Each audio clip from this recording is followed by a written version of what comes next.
মানুষের জীবনের জটিলতা মানুষ নিজেরাই করে। তার কারণ কি জানেন? কারণ প্রত্যেকটা মানুষ, মানে প্রত্যেকটা না, কিছু কিছু মানুষ তারা নিজেদের সমস্যাটাকে ইগনোর করে, মানে সেটাকে ফেস করতে চায় না, এবং সেই সমস্যাটা যে ফেস করে ক্লিয়ার কাট আলোচনা করে মিটিয়ে নিবে, সেটা না করে লং টাইম টেনে নিয়ে যায়। এটা খুব খারাপ একটা ব্যাড হ্যাবিট।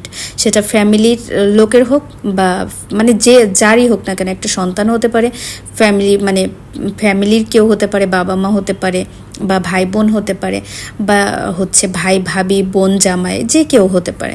তো এই ব্যাপারগুলো না মানে কেমন যেন ফ্যামিলি বন্ডিংটাকে কেমন যেন মানে ধুলোর সাথে মিশিয়ে দেয়।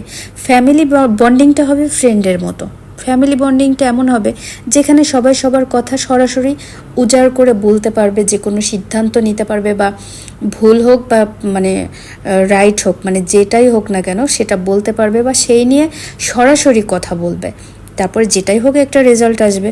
কিন্তু না, মানুষ কি করে, যে কোনো সমস্যাটাকে মানে ওটাকে জটিলতা তৈরি করে, ওটাকে মানে জাস্ট বসিয়ে রেখে চুপচাপ নাকে তেল দিয়ে ঘুমায়। কিন্তু মানে ভাবে যে একটা সময় ঠিক হয়ে যাবে। কোনো কিছু এমনি এমনি ঠিক হয়? সেটাকে ফেস করতে হয়। প্রবলেম যেমন আছে, সলিউশনও তেমন আছে। কিন্তু আমরা অনেকে আছি যারা হচ্ছে যখনই কোনো প্রবলেম দেখি তখন ভয় পাই, ইগনোর করি, যে ইগনোর করতে থাকি যতদিন টানা যায়, পরে এমনিই ওটা শেষ হয়ে যাবে। কিন্তু এটা রং ডিসিশন। তখন এটা যদি অন্য কোনো মোড় নেয়, তখন সেটা কিন্তু সবার জন্য খারাপ হয়। তো এই জিনিসগুলো যারা বোঝে না, মানে এরা কতটা বোকা, মানে আমি শুধু এই জিনিসগুলো চিন্তা করি। সেটা মানে যে যার জায়গা থেকে যেটাই ভাবুক, যেটাই করুক, যখন এটা ফ্যামিলির মধ্যে হয় তখন এই যে চুপ থাকা ব্যাপারটা, যে সাইলেন্ট হয়ে যাওয়া, যে দেখা যাচ্ছে একটা সন্তানের ক্ষেত্রে হলে যে বাবা মা বা আত্মীয় স্বজন মানে চুপচাপ আছি, যে ঠিক আছে ও মানে চুপচাপ থাকি, ছেলেটা বা মেয়েটা বিগড়ে যাচ্ছে বা উল্টাপাল্টা কাজ করতেছে বা খারাপ কিছু করতেছে, চুপ থাকি ঠিক হয়ে যাবে না। এখানে ঠিক হবে না।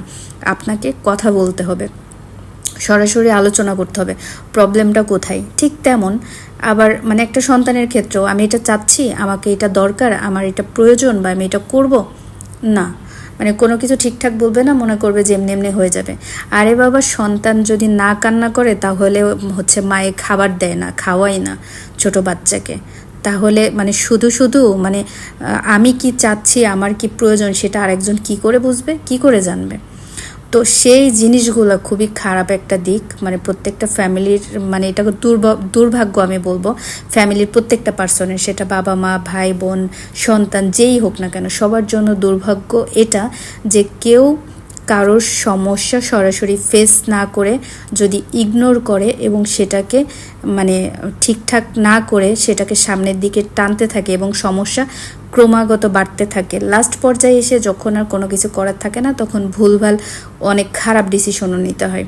তো ওই সমস্ত হতভাগ্য ফ্যামিলির জন্য আমার খুবই হাসিও পায় মাঝে মধ্যে।